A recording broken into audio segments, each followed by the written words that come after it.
ये थ्योरी सभी थ्योरीज में से मेरी फेवरेट थ्योरी है और इसे सुनकर आपके होश उड़ जाएंगे। कैसे हो दोस्तों, welcome to explanation. Stranger Things season 4 super hit season रहा। क्रिटिक्स और ऑडियंस दोनों के लिए ही ये सीजन बहुत ही अच्छा था। स्ट्रेंजर थिंग्स ने अपने पहले हफ्ते में ही 1 बिलियन से ज्यादा व्यूवरशिप का रिकॉर्ड भी बना दिया। स्ट्रेंजर थिंग्स सीजन 4 खत्म होने के साथ साथ मोस्ट पॉपुलर और फैन फेवरेट कैरेक्टर एडी मंसन का भी एंड हो गया और इससे most of the fans including me बहुत सैड थे और अब सभी फैंस यही चाहते हैं कि एडी मंसन सीजन 5 में दोबारा वापस आए। लेकिन क्या एडी सच में अगले सीजन में वापस आ सकता है? चलो सबसे पहले ये देखते हैं कि इस सीरीज के क्रिएटर्स डफर ब्रदर्स का क्या कहना है और उसके बाद मैं आपको उन थ्योरीज के बारे में बताऊंगा जहां हम ये देखेंगे कि एडी वापस कैसे आ सकता है।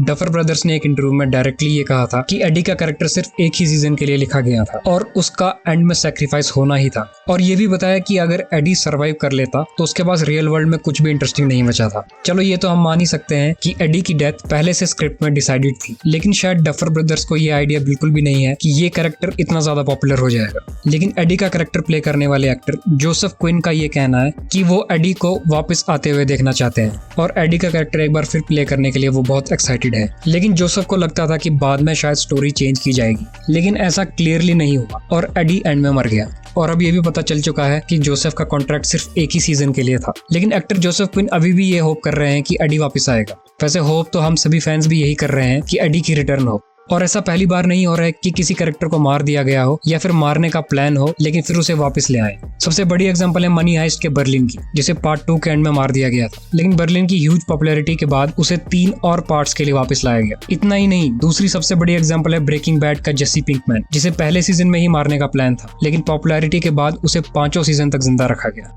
और एडी मंसन के कैरेक्टर की पॉपुलैरिटी डफर ब्रदर्स से भी छुपी नहीं होगी। एडी मंसन के कैरेक्टर की इतनी ज्यादा पॉपुलैरिटी हो गई है कि अब लोग जगह जगह उसकी याद में कुछ ना कुछ कर रहे हैं, जैसे कि इस बिलबोर्ड पर स्पेशली एडी मंसन का नाम लिखा गया है।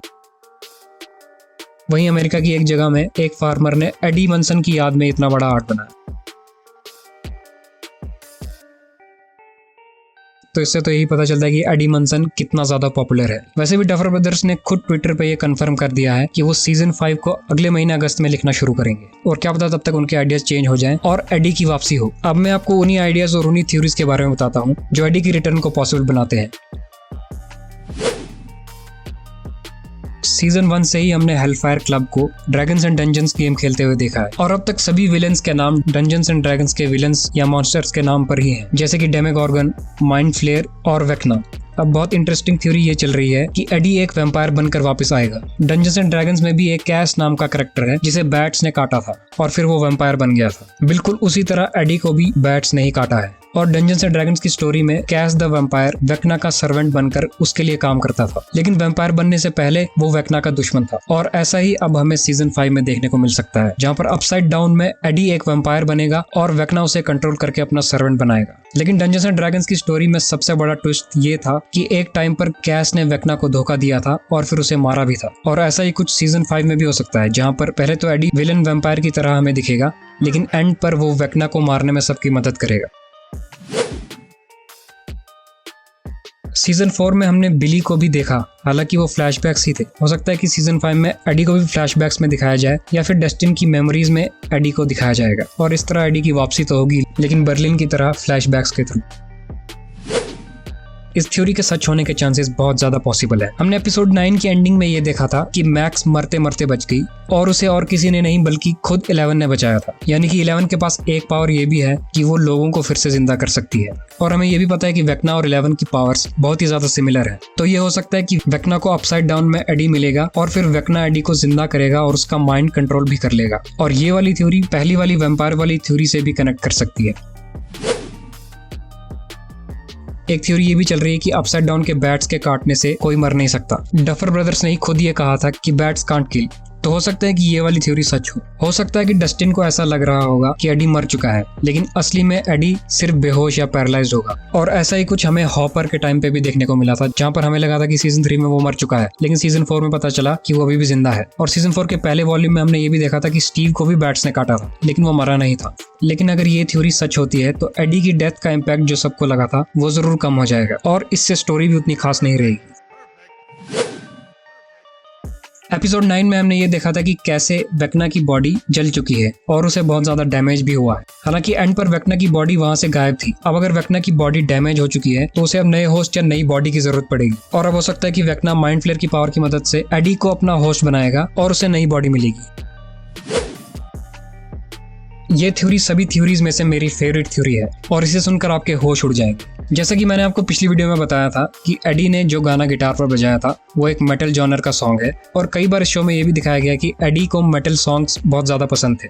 और इस सीन में जब वो कहता है कि दिस इज म्यूजिक, तब वो एक कैसेट को पकड़े हुए है और जूम करने पर यह पता चलता है कि ये आयरन मेडन नाम के बैंड की एक एल्बम कैसेट है जिसका नाम था पीस ऑफ माइंड। आप ये सोच रहे हो कि मैं आखिर क्या बकवास कर रहा हूँ, लेकिन आपको अभी सब कुछ क्लियर हो जाएगा। पीस ऑफ माइंड एल्बम आई थी 1983 में और अपसाइड डाउन भी 1983 में ही फंसा हुआ है। पीस ऑफ माइंड के एल्बम आर्ट में इस कैरेक्टर का नाम भी एडी ही है और इस एल्बम का एक गाना है जिसका नाम द ट्रूपर है। उसके स्टार्टिंग लिरिक्स हैं you will take my life but I will take yours too. इसका हिंट ये हो सकता है कि एडी वेक्ना से बदला लेने के लिए वापस आएगा। और इतना ही नहीं, प्रेजेंट हॉकिंस में साल चल रहा है 1986 और आयरन मेडन की 1986 की एल्बम का नाम था समवेयर इन टाइम। और अगर आप इस एल्बम के गानों के नाम पे नजर डालोगे तो आप हैरान रह जाओगे। पहले गाने का नाम है कॉट समवेयर इन टाइम, जो कि एडी की तरफ इशारा कर रहा है कि वो अपसाइड डाउन के 1983 में फंस चुका है। अगला गाना है वेस्टेड ईयर्स और ये भी एडी की तरफ ही इशारा कर रहा है क्योंकि उसने बहुत से साल स्कूल में वेस्ट किए थे। उसके बाद सॉन्ग नंबर 6 का टाइटल है stranger in a strange land और ये टाइटल तो डायरेक्टली एडी की सिचुएशन को बताता है। और साथ में इसी एल्बम की एक और माइंड ब्लोइंग डिटेल आपको बता दूं कि इस एल्बम आर्ट पर वही सेम एडी बना हुआ है और राइट साइड वाली दीवार पर लिखा है एडी लिव्स। और ये एडी कैरेक्टर जो पहले वाली एल्बम में चेन से बंधा हुआ था वो अब आजाद है और बदला लेने के लिए रेडी है। अब इतना बड़ा कोइंसिडेंस या इत्तेफाक तो नहीं हो सकता कि ये सभी चीजें रैंडम है। ये हिडन डिटेल्स तो मेरे हिसाब से डफर ब्रदर्स ने जानबूझकर इस शो में रखी हैं और इस थ्योरी से तो यही लग रहा है कि एडी वापस जरूर आएगा। वैसे सीजन 5 के एडी के साथ साथ बाकियों के बारे में भी बहुत सी अमेजिंग थ्योरीज है। अगर आप उस पर एक वीडियो देखना चाहते हो तो मुझे कमेंट्स में बताना और साथ में हमेशा की तरह आप अपनी थ्योरी भी मेरे साथ कमेंट्स में जरूर शेयर करना। आपको एडी की इन 6 थ्योरीज में से कौन सी सबसे बेस्ट लगी ये भी मुझे कमेंट्स में बताना। तो आज की वीडियो में इतना ही दोस्तों। अगर आपको ये वीडियो अच्छी लगी तो लाइक जरूर करना और ऐसी ही और भी इंटरेस्टिंग वीडियोस के लिए चैनल को सब्सक्राइब करना मत भूलना। तो मिलते हैं अगली ऐसी ही इंटरेस्टिंग वीडियो में, तब तक के लिए take care and keep enjoy.